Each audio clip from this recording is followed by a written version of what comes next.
Okay. Hi, everybody. Welcome to Phil and Dave's Excellent Adventures. Just Dave here. Today I'm talking about the movie Cocaine Bear. This is going to be a spoiler review, so if you are concerned about spoilers, I would suggest you go and watch the movie first before you watch this review. Cocaine Bear is a movie somewhat based on a true story about a guy who parachuted out of a plane with a bunch of cocaine. Bear found it and ate it. That's about all that was true. As far as what I liked about the movie, overall, I thought the cast was pretty good. I really liked Keri Russell in this as the mom. Ray Liotta, I think this was his last movie before he died, was great in this as the gangster guy who was looking for his cocaine. Little kid, Christian Convery, Christian Convery, I thought was great. I was trying to figure out what I knew him from. He was from the TV show Sweet Tooth, which I think was just okay, but I liked the comic. So yeah, he was good in this. Margo Martindale, of course. Everyone loves Margo Martindale, especially fans of BoJack Horseman. Isiah Whitlock Jr. as the cop. Always good, always good. Shit. I remember him from The Wire, of course, but he always plays cops, but he's always good as a cop. And Alden Ehrenreich, who I feel like I haven't seen in anything for a while, but he was quite good in this as well.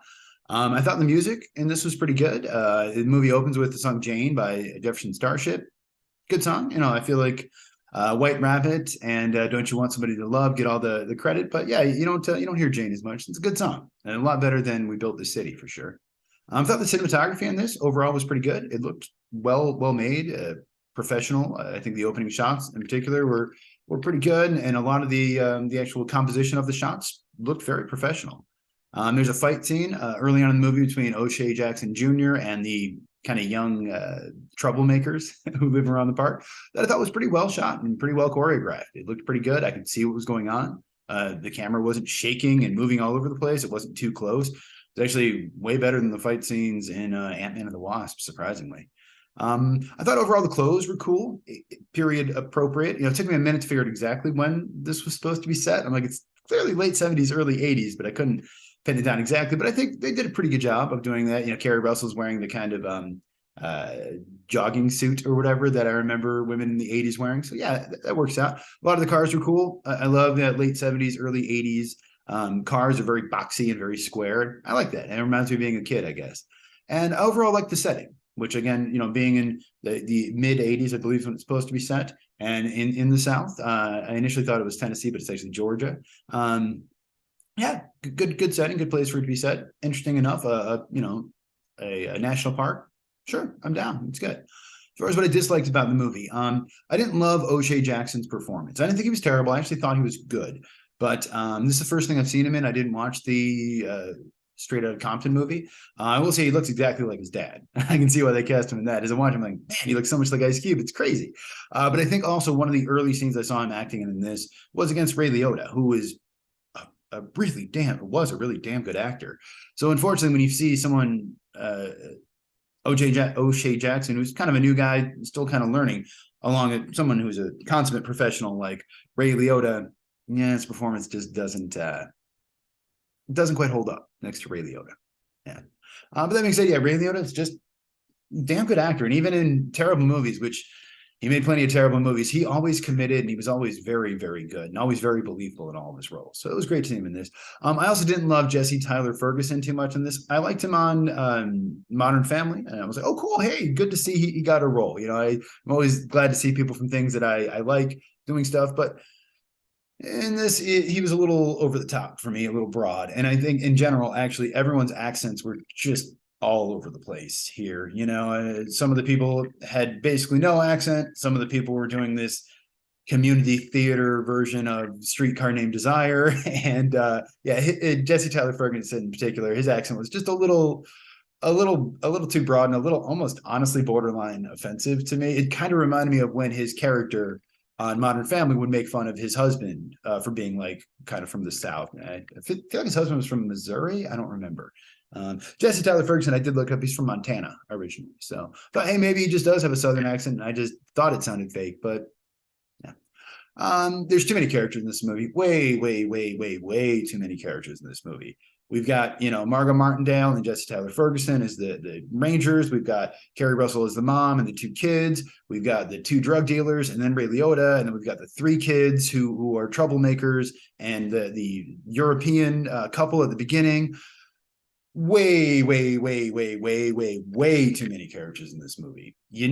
All you needed was the mom and her kids and the drug dealers, and that's it. You didn't need the rest of it. The movie is way too complicated to that point. You could have picked two groups of people and stuck with them. You would have been fine. But trying to introduce 4 or 5 different groups of people, way too much going on.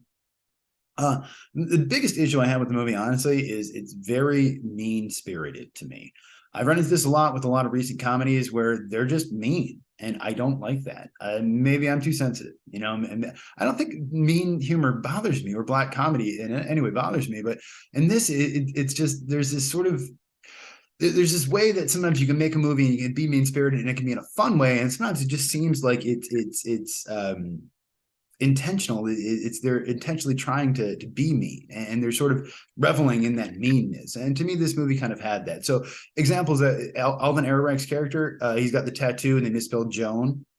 Yeah, that's kind of funny, maybe. But then you find out it's his wife who died of cancer, and they're playing that for laughs for some reason.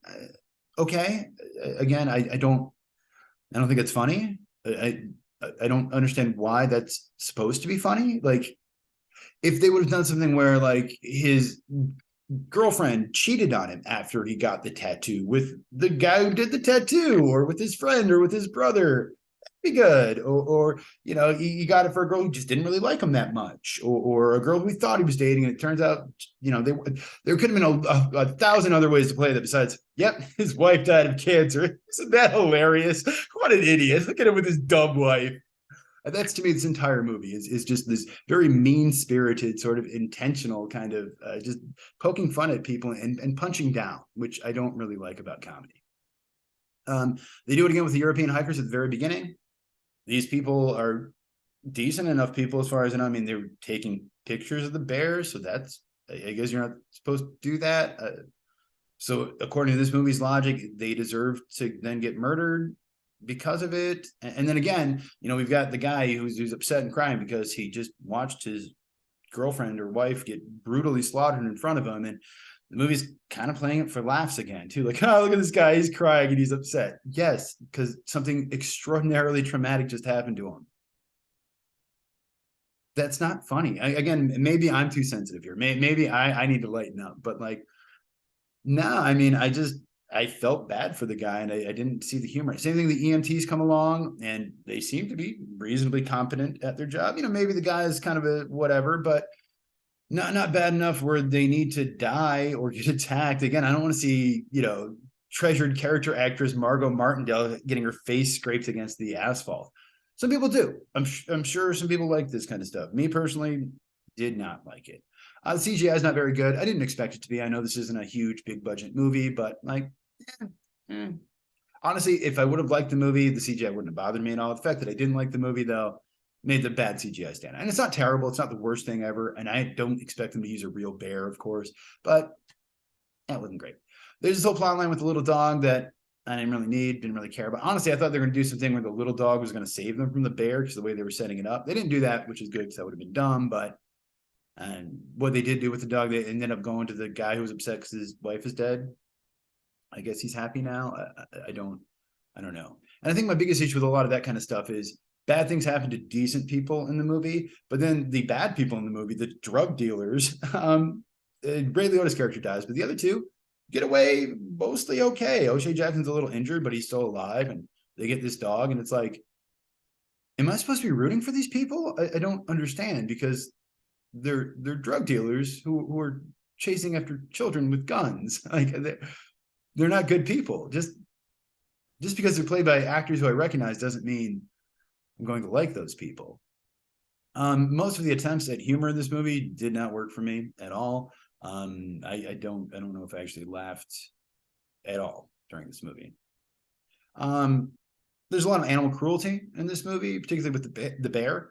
Again, I realized this did happen in real life. A bear did actually eat 75 pounds of cocaine or whatever. In real life, of course, the bear died, because that's what happens in real life when you eat 75 pounds of cocaine. This movie, though, kind of played it up for laughs. Like, haha, isn't it funny? It's a bear on cocaine. Ah, it's crazy. And then even in the end, kind of the same thing. Like, oh, the bear's got cocaine. Its cubs got cocaine now, and all this. Again, to me, it seems in poor taste because bears should not be doing cocaine. I know it's unpopular opinion, but like, yeah, yeah. And then even worse than the bear doing cocaine is they have the kids do cocaine at some point in this movie. Why? Because it's funny to see kids do drugs. Maybe it's me. Maybe it's me. Maybe there's something. Maybe I'm just too old and I'm too close-minded now. To me, I don't want to see 10-year-olds, 12-year-olds, however old these kids are. I don't want to see them ingesting cocaine. That's not funny. That's sad and weird and tragic. And it didn't serve any purpose in the story. It didn't. And I'm thinking, okay, hey, maybe this is what really happened in real life. So they're doing it because they're trying to be honest to what really happened. And hey, maybe it's going to affect something later in the movie. You know, this kid's going to be all wired on cocaine and that's going to cause him to do something that's going to cause something else.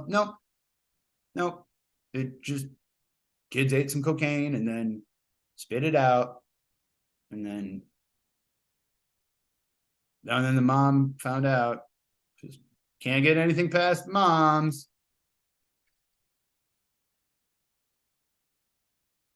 Yeah.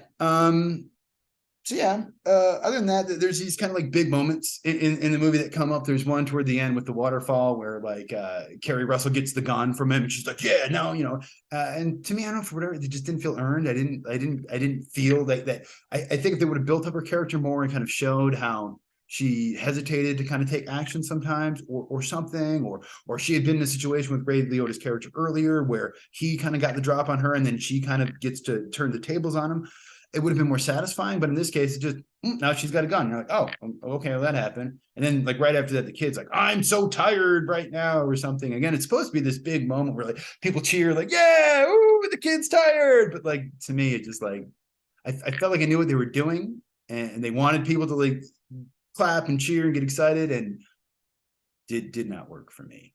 And then, like I said, the ending, I didn't like it either, because then the movie ends with like, Bear's got more cocaine and she's got these cubs with her, and then, oh, here comes another group of people who are apparently deserve to die because they took a picture of a bear in the woods, because that's the weird sort of state of I don't know. Yeah, and so the movie ends with like the musical sting, like dun dun dun, you know, whatever it is. Oh, the cocaine bear is gonna get you. And again, like I just, it's not the tone that I really wanted the movie to take or expected it to take. This movie was not for me, is basically what I'm saying. It's directed by Elizabeth Banks. She's mostly known for acting. She was in Modern Family with Jesse Tyler Ferguson. And she directed the Charlie's Angels reboot that came out a few years ago. I didn't see that. I didn't hear good things about it. I didn't seem like it was the kind of movie I would want to see. So I have no opinion on that. I was written by a guy named Jimmy Warden. He's got only like 1 or 2 writing credits before this. I did a movie called The Babysitter Killer Queen. And he directed a movie called Borderline. I haven't seen either of them. They both look terrible. And I don't intend to watch either of them. So in real life, this did actually happen in 1985, I believe. There was a drug dealer who essentially, just like in the movie, I think, jumped out of a plane, chute didn't open. He ended up crash landing in someone's driveway in Tennessee, I believe. The bear found him, ate the cocaine, and died. That's it. They took that story and they built this entire thing around it, and I didn't like anything they added to it, honestly. Movie had a $35 million budget. It's made about $52 million so far worldwide, so I'm sure it's going to make some money. I'm sure it's going to do fine. Rotten Tomatoes on this is pretty good. The critic score is 69% and the audience score is 73%. So I'm in the minority here. Everyone else seems to have liked this movie, but I did not. I didn't think it was very good. I didn't think it was terrible, but honestly, I kind of regret spending money on it. I think if I had a time machine, if I could do it all again, I would save my $6 for the matinee, and I could have saw Creed 3 or something else instead. But the marketing worked on this one. It's got a cool title. You know, it's like, oh, cocaine, bear. Those are 2 words that evoke a strong response. Put them together. Oh, it's going to be, you know. And other people seem to have liked it, and they thought it lived up to it. I personally don't think it did. I don't think it lived up to it. It had an interesting title and a decent enough premise, but movie itself, I honestly kind of disliked. I don't know if I hated it, but I didn't think it was a very good movie. So my score on this one's going to be a 5 out of 10. Just okay. I would say, you know, if it's on TV sometime, maybe check it out, but I wouldn't go out of my way to try to watch it personally. But if you saw the movie, let me know what you thought of it down in the comments below. Thank you so much for watching. Hope you have a great night. See you here again next week.